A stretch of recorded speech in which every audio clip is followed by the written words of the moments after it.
towards a future of prosperity and development. Dave is going to come up and give us a presentation on BRICS. And Dave is from the Seattle movement. He has, it's part of the senior leadership in the LaRouche PAC movement in the States. He is on the LaRouche PAC Policy Committee. If you go to the website, the LaRouche website, every Monday they have a LaRouche PAC Policy Committee meeting, and you can hear the discussion that goes on between Dave and his other 5 Policy Committee members and Linda LaRouche.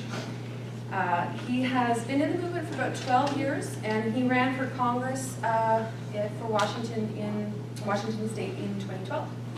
So I'll go and do that.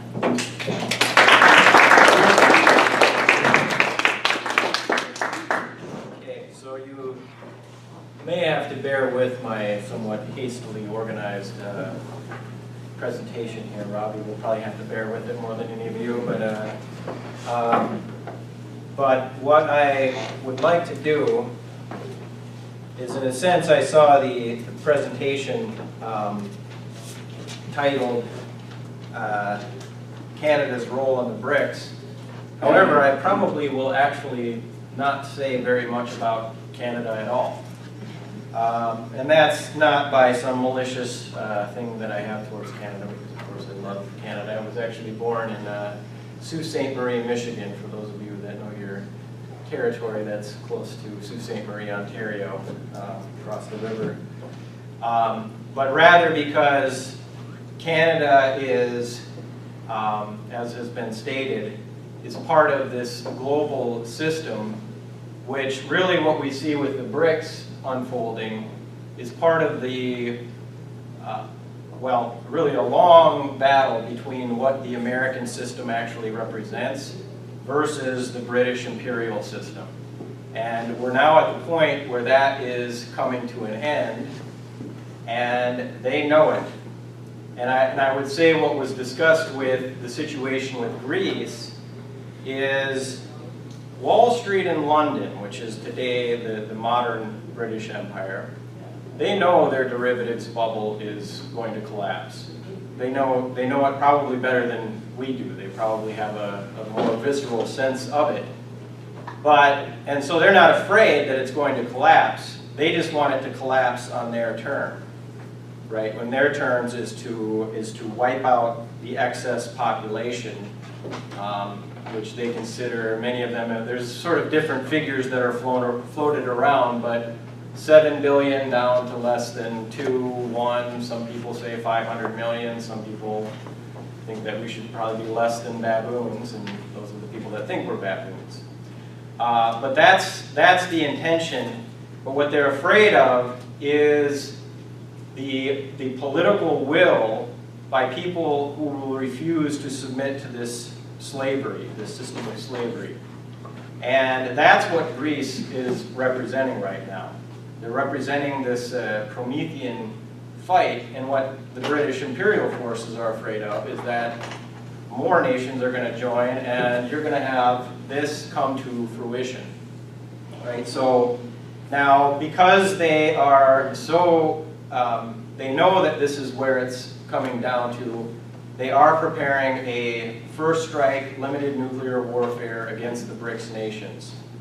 And the first nation, of course, is Russia. They have the largest, well, they may even have a larger nuclear arsenal than the United States.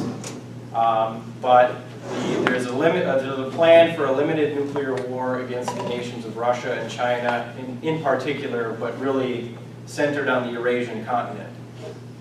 Now, the plan for that is what's called prompt global strike. And the Obama administration has committed within the last year an upgrading of the thermonuclear arsenal of the United States to the tune of what some people guess is probably close to $1 trillion. And much of that presently is going towards the upgrading, or the significant portion of that is going towards the present upgrading of the tactical nuclear arsenal that's centered in Europe right now. Within our NATO allies, there's about 180 of these tactical nuclear weapons that are being upgraded. These are not small bombs. They have a dial that goes to up to 50 kilotons. They're not the megaton bombs of the ICBMs, but they are large bombs. Just to give you a sense of this, the bombs on Hiroshima and Nagasaki were 15 and 20 kilotons. So tactical nuclear weapons, don't be confused. These are enough to wipe out cities and so forth. So that's what's going on now because of a state of desperation, because of what the BRICS represents. Okay, now what I would like to do is give a quick description of the BRICS, but then I want to tell you where the BRICS actually comes from and what the actual intention of the BRICS is, which really is the resolution of about 100-year battle. Well, actually really much longer than that. It's since the founding of the American Republic, the forces of the British Empire have wanted to crush that spirit. Which really, the American Republic is an outgrowth of the Renaissance. It's an outgrowth of what, especially of what Mr. LaRouche has stressed in the recent period, what Joan of Arc led as a fight to free her nation. That sparked off the moral fight which led to the Renaissance. Figures like Nicholas of Cusa, which was the intellectual architect of the Italian Renaissance and the European Renaissance at large. But they knew, because remember, the Renaissance was a rebirth of the Greek ideas, of Plato, right? And the concept of a republic was not simply an American idea, but it was a universal conception. And that was to be spread and promoted not under the sword, but under a shield of protection, as John Quincy Adams called it, that all nations would be encouraged to develop as sovereign republics that could have cooperation. And this is actually what the BRICS is. And so I want to give into a little bit of the history on it, but just briefly, just so people have a sense of some of the projects.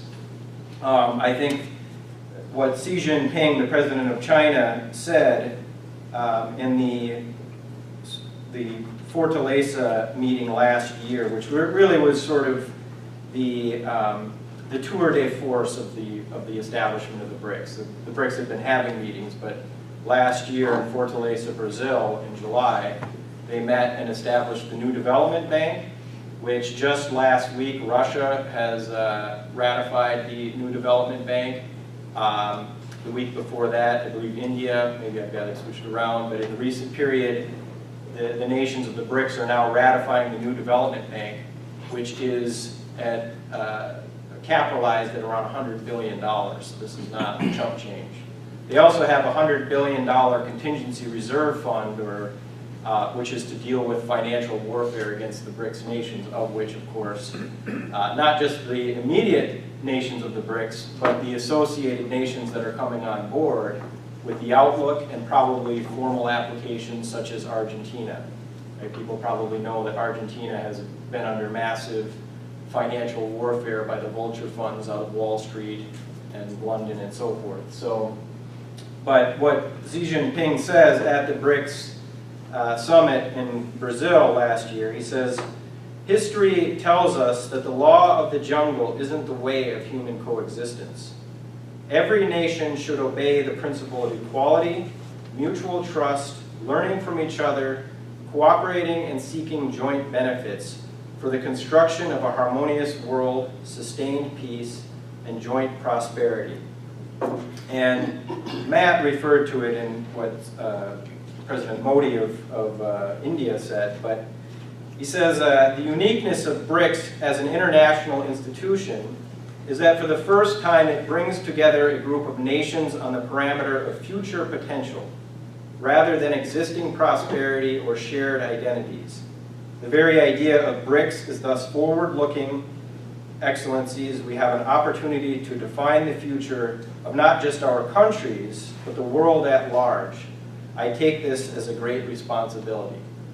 So that is what, and the idea of future potential, this is what the American credit system is based on, that of Hamilton, Henry Carey, Abraham Lincoln, McKinley, those that understood this, Roosevelt understood this, that wealth is generated in the future in what you create as potential. You know, take the Grand Coulee Dam that probably some of you, I think we have some of your water flowing through it, but that was built with what money?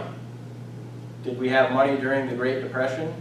Right? No, but we knew that had we built it, it would provide future wealth generating capabilities that are still going on to this day. And that's the idea behind the new development bank and so forth. So, and this is what the future potential represents. Now, in line with that, they're also forming the BRICS Young Scientists Forum. They're setting up language schools for the BRICS nations, and there's just this spirit of collaboration. But just, you know, quickly, you have, I don't know if I should be walking around, but a transcontinental railroad being developed in South America from Brazil over to Peru. People probably know about the Nicaragua Canal. That's 50,000 people employed for the immediate construction, and then 200,000 as part of the overall employment opportunities, because there's also ports on either end, the Atlantic and the Pacific, including an airport and other such tourism and so forth.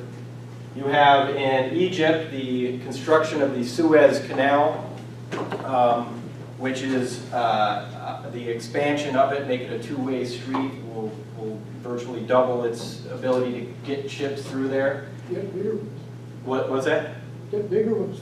Yes, you have in Africa the potential of actually it was signed as in terms of the paperwork, but I don't know where the construction actually stands, but a high-speed rail grid that will link all of the capitals of the nations of Africa.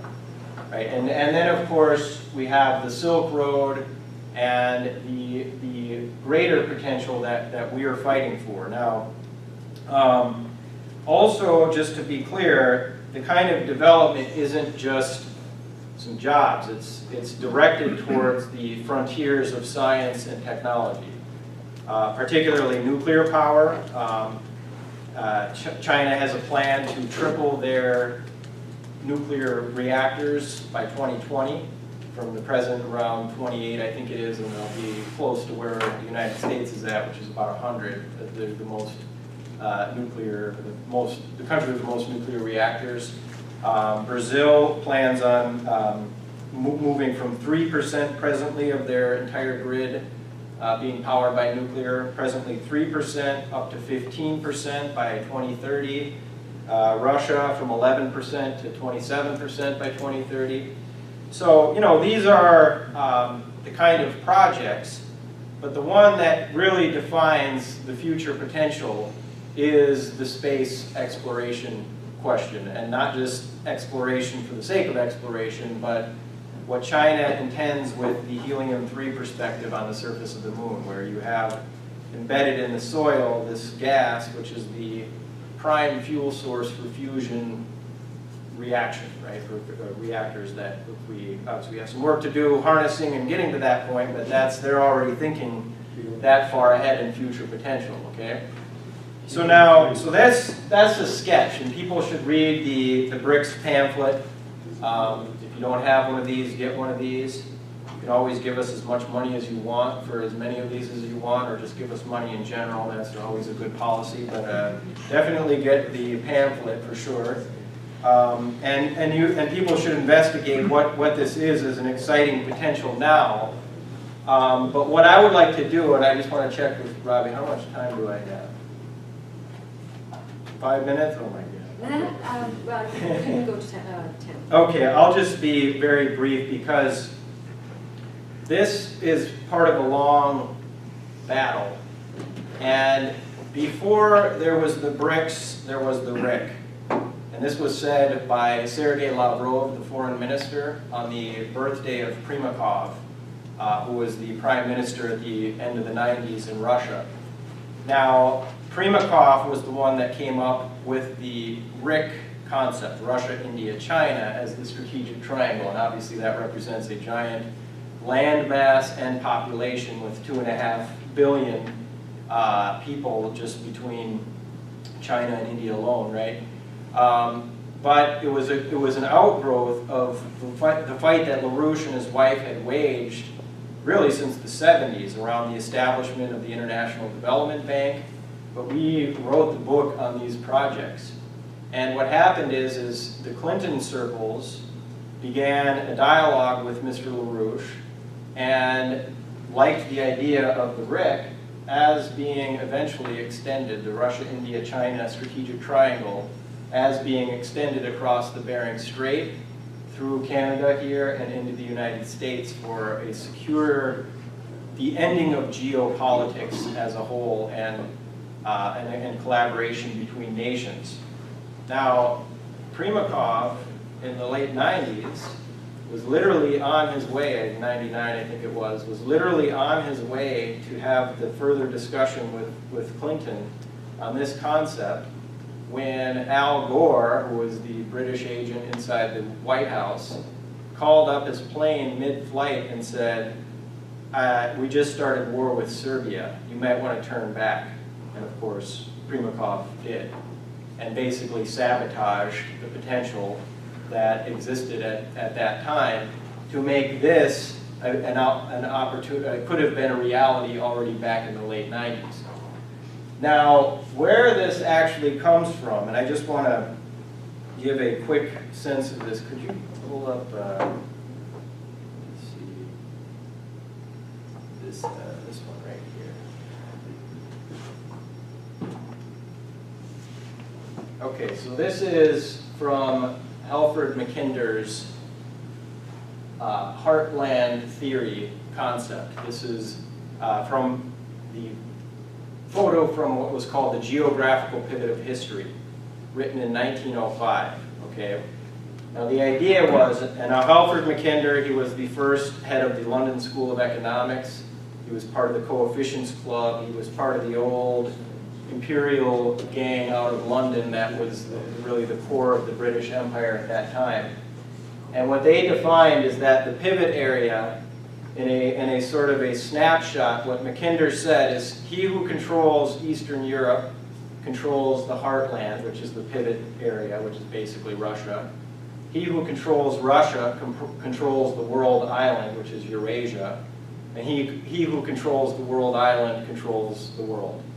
And that was the defining policy of geopolitics, because this is what Mrs. LaRouche, Helga Zepp LaRouche, has outlined in the petition, which people should sign, was that this was the end of geopolitics. This is the end of Mackinder's system, which said that if you could control the heartland, if you could control the pivot, then you could control the world.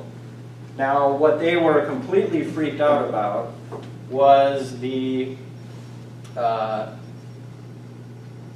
actually explicitly discussed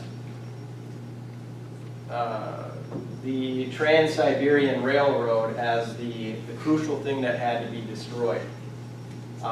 This was from Sergei Witte, who was extremely, I mean, he loved Abraham Lincoln. And the policy of the Trans-Siberian Railroad was a copy of the Transcontinental Railroad of Abraham Lincoln. Now the key was the fact that Witte had the idea, so this was constructed in 1892, it began construction. And he had the idea that he wanted it to come down through Manchuria, the Siberian Railroad, Trans-Siberian Railroad, and hook up with Beijing, with China. And that he knew that if you could secure China and Russia's relationship, then you could secure peace and prosperity. And he had the idea even back then of going up through the Bering Strait. Okay, now, so this was one project. The other project, represented by was the Berlin to Baghdad Railroad. So this was 1903, it began construction. This is all at the end of the 1800s. So obviously this goes right up through the Caucasus, I'm sorry, the Balkans area, right? And anyway, let's go back to the, I'm sort of doing a rush job here, sorry about that. what Mackinder described, that if you could keep this in chaos, and obviously the control of Eastern Europe, which includes the Balkans region, then you could control the world. Now, when the Baghdad to Berlin Railroad and the Trans-Siberian Railroad, which was going to hook China into it, that's when Mackinder and his friends said, we have to stop this with everything we have. And they organized World War I, starting in the Balkans. In fact, guess who was one of the key figures that helped knock down the Baghdad to Berlin Railroad? Lawrence of Arabia. You know that name? Yeah, he was one of which was part of the British orchestration of chaos in the Arabian Peninsula. But anyway, I know I probably did not give myself enough time to sort of develop it, but the point is, this policy of geopolitics has been the authorship of war, right? Or this has been the policy of war. The other factor was that HSBC, the head of HSBC, and the head of JP Morgan at the time, in 1904, right when you had all this railroad development going on in Eurasia, they organized Japan to launch war against both China and Russia over the area of Manchuria, which is where the Trans-Siberian Railroad would have hooked up with China. And of course, Sun Yat-sen was then later came on after he led the revolution. His idea was the Silk Road policy was to hook up with that as well, right? So that's what's defined really the last century of war, was the geopolitics crowd centered around Mackinder. One of his students was Haushofer, who wrote the geopolitical theory of the Nazis. But it's always been about this policy. And what the BRICS and the Silk Road represents is finally bringing mankind together to end this policy of empire. So I'm sure I'm leaving out a lot more that I had wanted to raise, but I think I'll just leave it. Yeah, and definitely, you know, a lot of the projects are developed more in depth with our land bridge report. For those that haven't seen it, I'm sure we have a copy of it, but it's something you can order to get the backup. So anyway, If you wanted to, Yeah. I think if there's more, I can just discuss them in the Q&A section. keep your questions in mind, and then after Scott's presentation, you can ask Dave after that. Okay.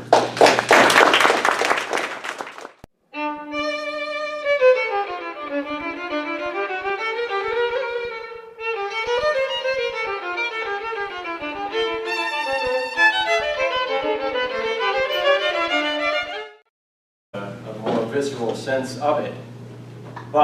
And so they're not afraid that it's going to collapse. They just want it to collapse on their term, right? When their terms is to wipe out the excess population, which they consider, many of them, there's sort of different figures that are floated around, but 7 billion down to less than 2, 1, some people say 500 million, some people think that we should probably be less than baboons, and those are the people that think we're baboons. But that's the intention.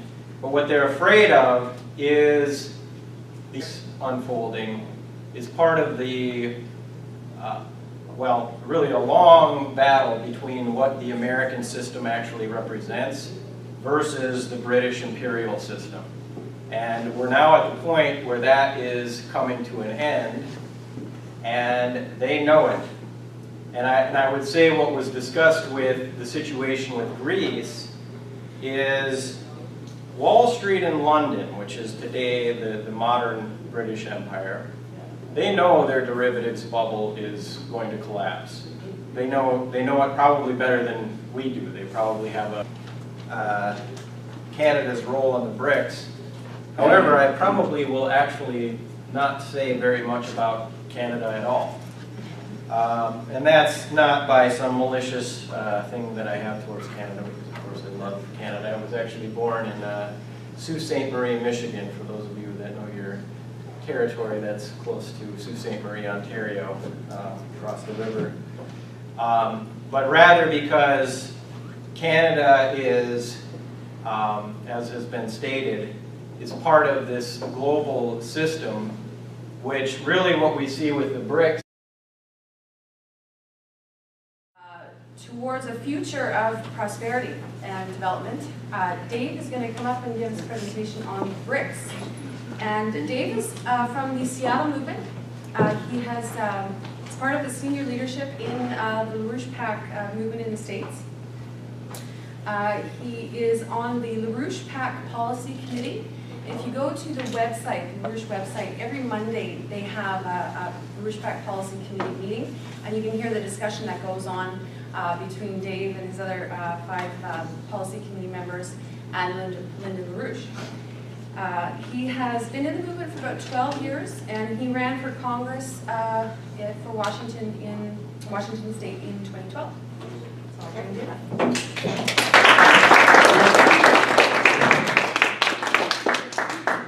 Okay, so you may have to bear with my somewhat hastily organized presentation here. Robbie will probably have to bear with it more than any of you,